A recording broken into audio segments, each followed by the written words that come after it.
Greetings, stranger, and welcome to Ghastly Tales. Here you will find stories to chill your bones, stop your heart, and tear at your very soul. Now, pull up close to the fire and listen closely.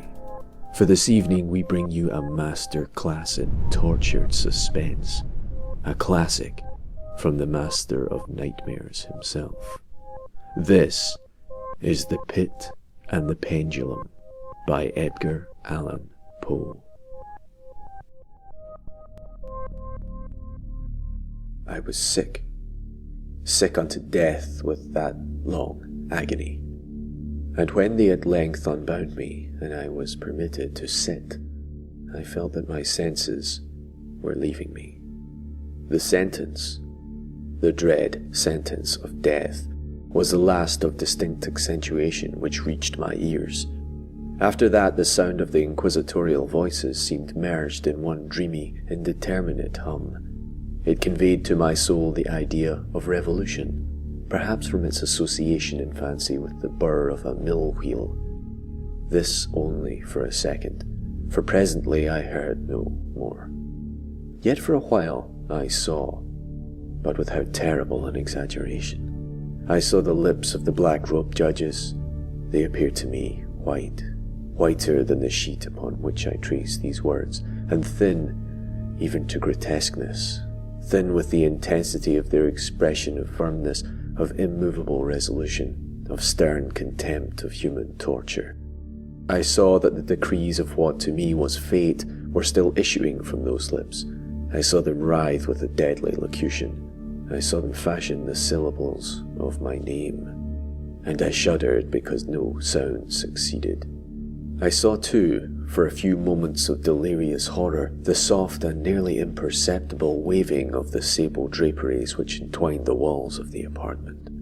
And then my vision fell upon 7 tall candles upon the table. At first they wore the aspect of charity, and seemed white and slender angels who would save me.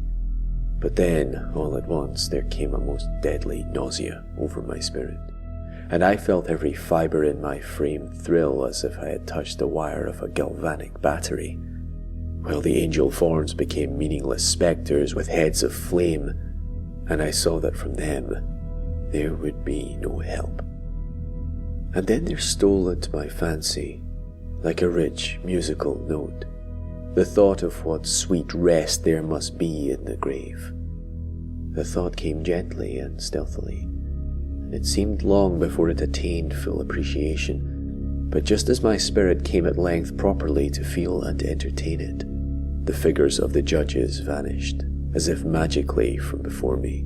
The tall candles sank into nothingness, their flames went out utterly, the blackness of darkness supervened.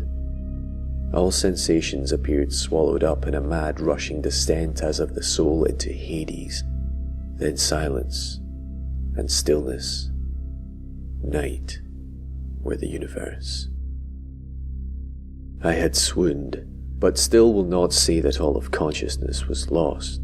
What of it there remained I will not attempt to define or even to describe, yet all was not lost. In the deepest slumber, no. In delirium, no. In a swoon, no. In death, no. Even in the grave, all is not lost. Else there is no immortality for man. Arousing from the most profound of slumbers, we break the gossamer web of some dream. Yet in a second afterwards, so frail may that web have been, we remember not that we have dreamed. In the return to life from the swoon there are 2 stages. First, that of the sense of mental or spiritual. Secondly, that of the sense of physical, existence. It seems probable that if, upon reaching the second stage, we could recall the impressions of the first, we should find these impressions eloquent in memories of the gulf beyond. And that gulf is what? How at least shall we distinguish its shadows from those of the tomb? But if the impressions of what I have termed the first stage are not, at will, recalled, yet, after long interval, do they not come unbidden, while we marvel whence they come? He who has never swooned is not he who finds strange palaces and wildly familiar faces in coals that glow, is not he who beholds floating in mid-air the sad visions that the many may not view, is not he who ponders over the perfume of some novel flower, is not he whose brain grows bewildered with the meeting of some musical cadence which has never before arrested his attention. Amid frequent and thoughtful endeavours to remember, amid earnest struggles to regather some token of the state of seeming nothingness into which my soul had lapsed, there have been moments when I have dreamt of success.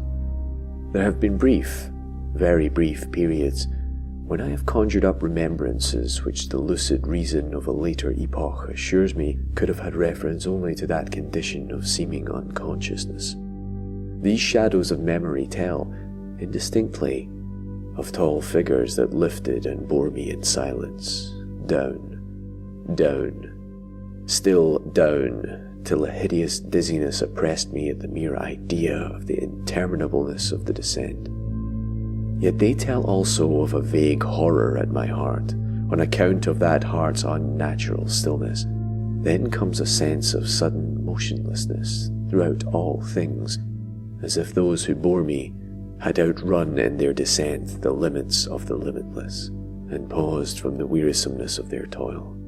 After this, I call to mind flatness and dampness, and then all is madness, the madness of a memory which busies itself among forbidden things. Very suddenly there came back to my soul motion and sound, the tumultuous motion of the heart, and in my ears the sound of its beating. Then a pause in which all is blank, then again sound and motion and touch, a tingling sensation pervading my frame, then the mere consciousness of existence without thought, a condition which lasted long. Then, very suddenly, thought, and shuddering terror and earnest endeavour to comprehend my true state, then a strong desire to lapse into insensibility. Then a rushing revival of soul and a successful effort to move. And now a full memory of the trial, of the judges, of the sable draperies, of the sentence, of the sickness, of the swoon. Then entire forgetfulness of all that followed, of all that a later day and much earnestness of endeavour have enabled me vaguely to recall. So far, I had not opened my eyes. I felt that I lay upon my back, unbound. I reached out for my hand, and it fell heavily upon something damp and hard. There I suffered it to remain for many minutes, while I strove to imagine where and what I could be. I longed, yet dared not to employ my vision. I dreaded the first glance at objects around me. It was not that I feared to look upon things horrible, but that I grew aghast lest there should be nothing to see. At length, with a wild desperation at heart, I quickly unclosed my eyes. My worst thoughts then were confirmed. The blackness of eternal night encompassed me. I struggled for breath. The intensity of the darkness seemed to press and stifle me. The atmosphere was intolerably close. I still lay quietly, and made effort to exercise my reason. I brought to mind the inquisitorial proceedings, and attempted from that point to deduce my real condition. The sentence had passed, and it appeared to me that a very long interval of time had since elapsed. Yet not for a moment did I suppose myself actually dead. Such a supposition, notwithstanding what we read in fiction, is altogether inconsistent with real existence. But where and in what state was I? The condemned to death, I knew, perished usually at the autos da fe, and one of these had been held on the very night of the day of my trial. Had I been remanded to my dungeon to await the next sacrifice, which would not take place for many months? This I at once saw could not be. Victims had been in immediate demand. Moreover, my dungeon, as well as the condemned cells at Toledo, had stone floors, and light was not altogether excluded. A fearful idea now suddenly drove the blood in torrents upon my heart, and for a brief period I once more relapsed into insensibility. Upon recovering, I at once started to my feet. trembling convulsively in every fibre. I thrust my arms wildly above and around me in all directions. I felt nothing, yet dreaded to move a step, lest I should be impeded by the walls of a tomb. Perspiration burst from every pore, and stood in cold, big beads upon my forehead. The agony of suspense grew at length intolerable, and I cautiously moved forward, with my arms extended and my eyes straining from their sockets in the hope of catching some faint ray of light. I proceeded for many paces, but still all was blackness and vacancy. I breathed more freely. It seemed evident that mine was not, at least, the most hideous of fates. And now, as I still continued to step cautiously onward, there came thronging upon my recollection 1,000 vague rumours of the horrors of Toledo, of the dungeons. There had been strange things narrated, fables I had always deemed them, but yet strange, and too ghastly to repeat save in a whisper. Was I left to perish of starvation in this subterranean world of darkness, or what fate, perhaps even more fearful, awaited me? That the result would be death, and a death of more than customary bitterness, I knew too well the character of my judges to doubt. The mode and the hour were all that occupied or distracted me. My outstretched hands at length encountered some solid obstruction. It was a wall, seemingly of stone masonry, very smooth, slimy, and cold. I followed it up, stepping with all the careful distrust with which certain antique narratives had inspired me. This process, however, afforded me no means of ascertaining the dimensions of my dungeon, as I might make its circuit and return to the point whence I set out without being aware of the fact, so perfectly uniform seemed the wall. I therefore sought the knife which had been in my pocket when led into the inquisitorial chamber, but it was gone. My clothes had been exchanged for a wrapper of coarse serge. I had thought of forcing the blade in some minute crevice of the masonry so as to identify my point of departure. The difficulty, nevertheless, was but trivial, although in the disorder of my fancy it seemed at first insuperable. I tore a part of the hem from my robe and placed the fragment at full length and at right angles to the wall. In groping my way around the prison, I could not fail to encounter this rag upon completing the circuit. So at least I thought. But I had not counted upon the extent of the dungeon, or upon my own weakness. The ground was moist and slippery. I staggered onward for some time, when I stumbled and fell. My excessive fatigue induced me to remain prostrate, and sleep soon overtook me as I lay. Upon awakening, and stretching forth an arm, I found beside me a loaf and a pitcher with water. I was too much exhausted to reflect upon this circumstance, but ate and drank with avidity. Shortly afterwards I resumed my tour around the prison, and with much toil came at last upon the fragment of the serge. Up to the period when I fell I had counted 52 paces, and upon resuming my walk I had counted 48 more when I arrived at the rag. There were in all, then, 100 paces, and admitting 2 paces to the yard, I presumed the dungeon to be 50 yards in circuit. I had met, however, with many angles in the wall, and thus I could form no guess at the shape of the vault, for vault I could not help supposing it to be. I had little object, certainly no hope, in these researches, but a vague curiosity prompted me to continue them. Quitting the wall, I resolved to cross the area of the enclosure. At first I proceeded with extreme caution, for the floor, although seemingly of solid material, was treacherous with slime. At length, however, I took courage and did not hesitate to step firmly, endeavouring to cross in as direct a line as possible. I had advanced some 10 or 12 paces in this manner, when the remnant of the torn hem of my robe became entangled between my legs. I stepped on it and fell violently on my face. In the confusion attending my fall, I did not immediately apprehend a somewhat startling circumstance, which yet in a few seconds afterwards, and while I still lay prostrate, arrested my attention. It was this. My chin rested upon the floor of the prison, but my lips and the upper portion of my head, although seemingly at a less elevation than the chin, touched nothing. At the same time my forehead seemed bathed in a clammy vapour, and the peculiar smell of decayed fungus arose to my nostrils. I put forward my arm and shuddered to find that I had fallen at the very brink of a circular pit, whose extent, of course, I had no means of ascertaining at the moment. Groping about the masonry just below the margin, I succeeded in dislodging a small fragment and let it fall into the abyss. For many seconds I hearkened to its reverberations as it dashed against the sides of the chasm in its descent. At length there was a sullen plunge into water, succeeded by loud echoes. At the same moment there came a sound resembling the quick opening, as the rapid closing of a door overhead, while a faint gleam of light flashed suddenly through the gloom, and as suddenly faded away. I saw clearly the doom which had been prepared for me, and congratulated myself upon the timely accident by which I had escaped. Another step before my fall, and the world had seen me no more. And the death just avoided was of that very character which I had regarded as fabulous and frivolous in the tales respecting the Inquisition. To the victims of its tyranny there was the choice of death with its direst physical agonies, or death with its most hideous moral horrors. I had been reserved for the latter.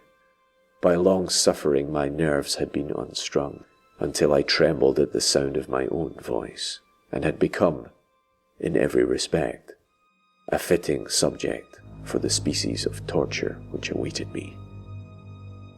Shaking in every limb, I groped my way back to the wall, resolving there to perish rather than risk the terrors of the wells, of which my imagination now pictured many in various positions about the dungeon. In other conditions of mind I might have had the courage to end my misery at once by a plunge into one of these abysses, but now I was the veriest of cowards. Neither could I forget what I had read of these pits, that the sudden extinction of life formed no part of their most horrible plan. Agitation of spirit kept me awake for many long hours, but at length I again slumbered. Upon arousing, I found by my side, as before, a loaf and a pitcher of water. A burning thirst consumed me, and I emptied the vessel at a draught. It must have been drugged, for scarcely had I drunk before I became irresistibly drowsy. A deep sleep fell upon me, a sleep like that of death. How long it lasted, of course, I know not. But when, once again, I unclosed my eyes, the objects around me were visible. By a wild, sulphurous lustre, the origin of which I could not at first determine, I was enabled to see the extent and aspect of the prison. In its size I had been greatly mistaken. The whole circuit of its walls did not exceed 35 yards. For some minutes this fact occasioned me a world of vain trouble. Vain indeed, for what could be of less importance under the terrible circumstances which environed me than the mere dimensions of my dungeon? But my soul took a wild interest in trifles, and I busied myself in endeavours to account for the error I had committed in my measurement. The truth at length flashed upon me. In my first attempt at exploration I had counted 52 paces up to the period where I fell. I must have been within a pace or two of the fragment of serge. In fact, I had nearly performed the circuit of the wall. I then slept, and upon awakening I must have returned upon my steps, thus supposing the circuit nearly double what it actually was. My confusion of mind prevented me from observing that I began my tour with the wall to the left, and ended it with the wall to the right. I had been deceived, too, in respect to the shape of the enclosure. In feeling my way I had found many angles, and thus deduced an idea of great irregularity. So potent is the effect of total darkness upon one arousing from lethargy or sleep. The angles were simply those of a few slight depressions or niches at odd intervals. The general shape of the prison was square. What I had taken for masonry seemed now to be iron, or some other metal, in huge plates whose sutures or joints occasioned the depression. The entire surface of this metallic enclosure was rudely daubed in all the hideous and repulsive devices to which the charnel superstition of the monks has given rise. The figures of fiends in aspects of menace, with skeleton forms and other more fearful images, overspread and disfigured the walls. I observed that the outlines of these monstrosities were sufficiently distinct, but that the colours seemed faded and blurred, as if from the effects of a damp atmosphere. I now noticed the floor, too, which was of stone. In the centre yawned the circular pit from whose jaws I had escaped, but it was the only one in the dungeon. All this I saw indistinctly, and by much effort, for my personal condition had been greatly changed during slumber. I now lay upon my back, and at full length on a species of low framework of wood. To this I had been securely bound by a long strap resembling a surcingle. It passed in many convolutions about my limbs and body, leaving at liberty only my head, and my left arm to such an extent that I could, by dint of much exertion, supply myself with food from an earthen dish that lay by my side on the floor. I saw, to my horror, that the picture had been removed. I say to my horror, for I was consumed with intolerable thirst. This thirst, it appeared to be the design of my persecutors to stimulate, for the food in the dish was meat pungently seasoned. Looking upward, I surveyed the ceiling of my prison. It was some 30 or 40 feet overhead and constructed much as the side walls. In one of the panels, a very singular figure riveted my whole attention. It was the painted figure of Time, as he is commonly represented, save that, in lieu of a scythe, he held what, at a casual glance, I supposed to be the pictured image of a huge pendulum, such as we see on antique clocks. There was something, however, in the appearance of this machine, which caused me to regard it more attentively. While I gazed directly upward at it, for its position was immediately over my own, I fancied that I saw it in motion. In an instant afterward, the fancy was confirmed. Its sweep was brief, and of course, slow. I watched it for some minutes, somewhat in fear, but more in wonder. Wearied at length with observing its dull movement, I turned my eyes upon the other objects in the cell. A slight noise attracted my notice, and upon looking to the floor I saw several enormous rats traversing it. They had issued from the well, which lay just within view to my right. Even then, while I gazed, they came up in troops, hurriedly with ravenous eyes, allured by the scent of the meat. From this it required much effort and attention to scare them away. It might have been half an hour, perhaps even an hour, for I could take but imperfect note of time, before I again cast my eyes upward. What I then saw confounded and amazed me. The sweep of the pendulum had increased in extent by nearly a yard. As a natural consequence, its velocity was also much greater. But what mainly disturbed me was the idea that it had perceptibly descended. I now observed, with what horror it is needless to say, that its nether extremity was formed of a crescent of glittering steel, about a foot in length from horn to horn, the horns upward, and the under edge evidently as keen as that of a razor. Like a razor also, it seemed massy and heavy, tapering from the edge into a solid and broad structure above. It was appended to a weighty rod of brass, and the whole hissed as it swung through the air. I could no longer doubt the doom prepared for me by monkish ingenuity and torture. My cognizance of the pit had become known to the inquisitorial agents, the pit whose horrors had been destined for so bold a recusant as myself. The pit, typical of hell and regarded by rumour as the ultima thule of all their punishments. The plunge into this pit I had avoided by the merest of accidents, and I knew that surprise, or entrapment into torture, formed an important portion of all the grotesquerie of these dungeon deaths. Having failed to fall, it was no part of the demon plan to hurl me into the abyss, and thus, there being no alternative, a different and milder destruction awaited me. Milder. I half smiled in my agony as I thought of the application of such a term. What boots it to tell of the long, long hours of horror more than mortal, during which I had counted the rushing vibrations of the steel, inch by inch, line by line, with a descent only appreciable at intervals that seemed ages. Down and still down it came. Days passed. It might have been that many days passed, ere it swept so closely over me as to fan me with its acid breath. The odour of the sharp steel forced itself into my nostrils. I prayed. I wearied heaven with my prayer for its more speedy descent. I grew frantically mad, and struggled to force myself upward against the sweep of the fearful scimitar, and then I fell suddenly calm, and lay smiling at the glittering death, as a child at some rare bauble. There was another interval of utter insensibility. It was brief, for, upon again lapsing into life, there had been no perceptible descent in the pendulum, but it might have been long, for I knew there were demons who took note of my swoon, and who could have arrested the vibration at pleasure. Upon my discovery, too, I felt very, inexpressibly sick and weak, as if through long inanition. Even amid the agonies of that period, the human nature craved food. With painful effort, I outstretched my left arm as far as my bonds permitted, and took possession of the small remnant which had been spared me by the rats. As I put a portion of it within my lips, there rushed to my mind a half-formed thought of joy, of hope. Yet what business had I with hope? It was, as I say, a half-formed thought. Man had many such which were never completed. I felt that it was of joy, of hope, but I felt also that it had perished in its formation.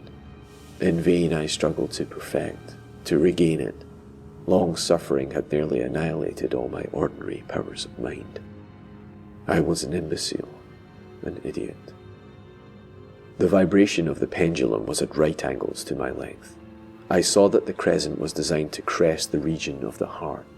It would fray the serge of my robe. It would return and repeat its operations again and again, notwithstanding its terrifically wide sweep, some 30 feet or more, and the hissing vigour of its descent sufficient to sunder these very walls of iron. Still the fraying of my robe would be all that, for several minutes, it would accomplish. And at this thought I paused. I dared not to go farther than this reflection. I dwelt upon it with a pertinacity of attention, as if, in so dwelling, I could arrest here the descent of the steel. I forced myself to ponder upon the sound of the crescent as it should pass across the garment, upon the peculiar thrilling sensation which the friction of cloth produces on the nerves. I pondered upon all this frivolity until my teeth were on edge. Down, steadily down it crept. I took a frenzied pleasure in contrasting its downward with its lateral velocity, to the right, to the left, far and wide, with the shriek of a damned spirit, to my heart with the stealthy pace of the tiger. I alternately laughed and howled, as the one or the other idea grew predominant. Down, certainly, relentlessly down. It vibrated within 3 inches of my bosom. I struggled violently, furiously to free my left arm. This was free from the elbow to the hand. I could reach the latter from the platter beside me to my mouth with great effort, but no further. Could I have broken the fastenings above the elbow, I would have seized and attempted to arrest the pendulum. I might as well have attempted to arrest an avalanche. Down, still unceasingly, still inevitably down. I gasped and struggled at each vibration. I shrunk convulsively at its every sweep. My eyes followed its outward or upward whirls with the eagerness of the most unmeaning despair. They closed themselves spasmodically at the descent, although death would have been a relief. Oh, how unspeakable. Still I quivered in every nerve to think how slight a sinking of the machinery would precipitate that keen, glistening axe upon my bosom. It was hope that prompted the nerve to quiver, the frame to shrink. I was hope, the hope that triumphs on the rack, that whispers to the death condemned, even in the dungeons of the Inquisition. I saw that some 10 or 12 vibrations would bring the steel in actual contact with my robe. With this observation there suddenly came over my spirit all the keen, collected calmness of despair. For the first time during many hours, or perhaps days, I thought, it now occurred to me that the bandage or surcingle which enveloped me was unique. I was tied by no separate cord. The first stroke of the razor-like crescent athwart any portion of the band would so detach it that it might be unwound from my person by means of my left hand. But how fearful, in that case, the proximity of the steel. The result of the slightest struggle, how deadly. Was it likely, moreover, that the minions of the torturer had not foreseen and provided for this possibility? Was it probable that the bandage crossed my bosom in the track of the pendulum? Dreading to find my fate, and, it seemed, my last hope frustrated, I so far elevated my head to obtain a distinct view of my breast. The surcingle enveloped my limbs and body close in all directions, save in the path of the destroying crescent. Scarcely had I dropped my hand back into its original position, when there flashed upon my mind what I cannot better describe than as the unformed half of that idea of deliverance to which I have previously alluded, and of which a moiety only floated indeterminately through my brain when I raised food to my burning lips. The whole thought was now present, feeble, scarcely sane, scarcely definite, but still entire. I proceeded at once, with the nervous energy of despair, to attempt its execution. For many hours, the immediate vicinity of the low framework on which I lay had been literally swarming with rats. They were wild, bold, ravenous, their red eyes glaring upon me as if they waited but for motionlessness on my part to make me their prey. To what food, I thought, have they been accustomed in the well? They had devoured, in spite of all my attempts to prevent them, all but a small remnant of the contents of the dish. I had fallen into an habitual seesaw or wave of the hand about the platter, and at length the unconscious uniformity of the movement deprived it of effect. In their voracity, the vermin frequently fastened their sharp fangs on my fingers. With the particles of the oily and spicy viand which now remained, I thoroughly rubbed the bandage wherever I could reach it. Then, raising my hand from the floor, I lay breathlessly still. At first, the ravenous animals were startled and terrified at the change, at the cessation of movement. They shrank alarmedly back. Many sought the well, but this was only for a moment. I had not counted in vain upon their voracity. Observing that I remained without motion, one or two of the boldest leapt up upon the framework and smelt at the surcingle. This seemed the signal for a general rush. Forth from the well they hurried in fresh troops. They clung to the wood, they overran it, and leaped in hundreds upon my person. The measured movement of the pendulum disturbed them not at all. Avoiding its strokes, they busied themselves with the anointed bandage. They pressed, they swarmed upon me in ever-accumulating heaps. They writhed upon my throat, their cold lips sought my own. I was half stifled by their thronging pressure. Disgust, for which the world has no name, swelled my bosom, and chilled, with a heavy clamminess, my heart. Yet 1 minute, and I felt the struggle would be over. Plainly I perceived the loosening of the bandage.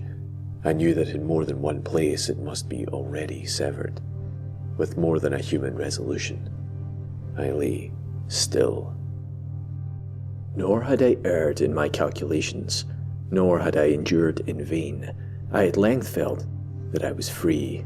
The surcingle hung in ribbons from my body, but the stroke of the pendulum already pressed upon my bosom. It had divided the serge of the robe, it had cut through the linen beneath. Twice again it swung, and a sharp sense of pain shot through every nerve. But the moment of escape had arrived. At a wave of my hand, my deliverers hurried tumultuously away. With a steady movement, cautious, sidelong, shrinking and slow, I slid from the embrace of the bandage and beyond the reach of the scimitar. For the moment, at least, I was free. Free, and in the grasp of the Inquisition. I had scarcely stepped from my wooden bed of horror upon the stone floor of the prison when the motion of the hellish machine ceased, and I beheld it drawn up by some invisible force through the ceiling. This was a lesson which I took desperately to heart. My every motion was undoubtedly watched. Free, I had but escaped death in one form of agony, to be delivered unto worse than death in some other. With that thought I rolled my eyes nervously around on the barriers of iron that hemmed me in. Something unusual, some change at first I could not appreciate distinctly. It was obvious had taken place in the apartment. For many minutes of a dreamy and trembling abstraction, I busied myself in vain, unconnected conjecture. During this period I became aware, for the first time, of the origin of the sulphurous light which illuminated the cell. It proceeded from a fissure about half an inch in width, extending entirely around the prison at the base of the walls, which thus appeared and were completely separated from the floor. I endeavoured, but of course in vain, to look through the aperture. As I arose from the attempt, the mystery of the alteration in the chamber broke at once upon my understanding. I have observed that, although the outlines of the figures upon the walls were sufficiently distinct, yet the colours seemed blurred and indefinite. These colours had now assumed, and were momentarily assuming, a startling and most intense brilliancy that gave to the spectral and fiendish portraitures an aspect that might have thrilled even firmer nerves than my own. Demon eyes of a wild and ghastly vivacity glared upon me in 1,000 directions, where none had been visible before, and gleamed with the lurid lustre of a fire that I could not force my imagination to regard as unreal. Unreal. Even while I breathed, there came to my nostrils the breath of the vapour of heated iron. A suffocating odour pervaded the prison. A deeper glow settled each moment in the eyes that glared at my agonies. A richer tint of crimson diffused itself over the pictured horrors of blood. I panted. I gasped for breath. There could be no doubt of the design of my tormentors. Oh, most unrelenting, most demoniac of men. I shrank from the glowing metal to the centre of the cell. Amid the thought of the fiery destruction that impended, the idea of the coolness of the well came over my straining vision below. The glare from the enkindled roof illuminated its inmost recesses, yet, for a wild moment did my spirit refuse to comprehend the meaning of what I saw. At length it wrestled its way into my soul. It burned itself in upon my shuddering reason. Oh, for a voice to speak. Oh, horror. Oh, any horror but this. With a shriek I rushed from the margin and buried my face in my hands, weeping bitterly. The heat rapidly increased, and once again I looked up, shuddering as with a fit of the ague. There had been a second change in the cell, and now the change was obviously in the form. As before, it was in vain that I at first endeavoured to appreciate or understand what was taking place, but not long was I left in doubt. The inquisitorial vengeance had been hurried by my twofold escape, and there was to be no more dallying with the King of Terrors. The room had been square. I saw that 2 of its iron angles were now acute, 2 consequently obtuse. The fearful difference quickly increased with a low rumbling or moaning sound. In an instant the apartment had shifted its form into that of a lozenge. But the alteration stopped not there. I neither hoped nor desired it to stop. I could have clasped the red walls to my bosom as a garment of eternal peace. Death, I said. Any death but that of the pit. Fool. Might I have not known that into the pit was the object of the bursting iron to urge me? Could I resist its glow? Or even if that, could I withstand its pressure? And now, flatter and flatter grew the lozenge, with a rapidity that left me no time for contemplation. Its centre, and of course its greatest width, came just over the yawning gulf. I shrank back, but the closing walls pressed me resistlessly onward. At length, for my seared and writhing body, there was no longer an inch of foothold on the firm floor of the prison. I struggled no more, but the agony of my soul found vent in one loud, long, and final scream of despair. I felt that I tottered upon the brink. I averted my eyes. There was a discordant hum of human voices. There was a loud blast as of many trumpets. There was a harsh grating as of 1,000 thunders. The fiery walls rushed back. An outstretched arm caught my own as I fell, fainting, into the abyss.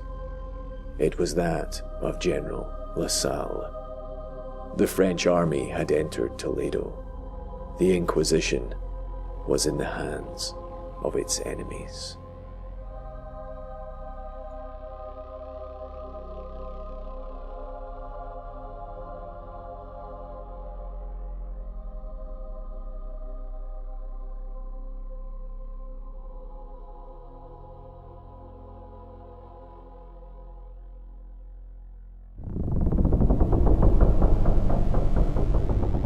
This has been a Ghastly Tales production. Narration by Martin Yates, accompanying music by Kevin MacLeod, licensed under Creative Commons by Attribution 3.0. Additional music by Michael Whitehouse. For full credits, please see the description. I hope you've enjoyed this reading. If you have, please subscribe to Ghastly Tales on YouTube or stalk Ghastly Tales Presents on Facebook for more horror narrations, short films, true horrors, dark documentaries, and more. Good night, listener, and sweet dreams.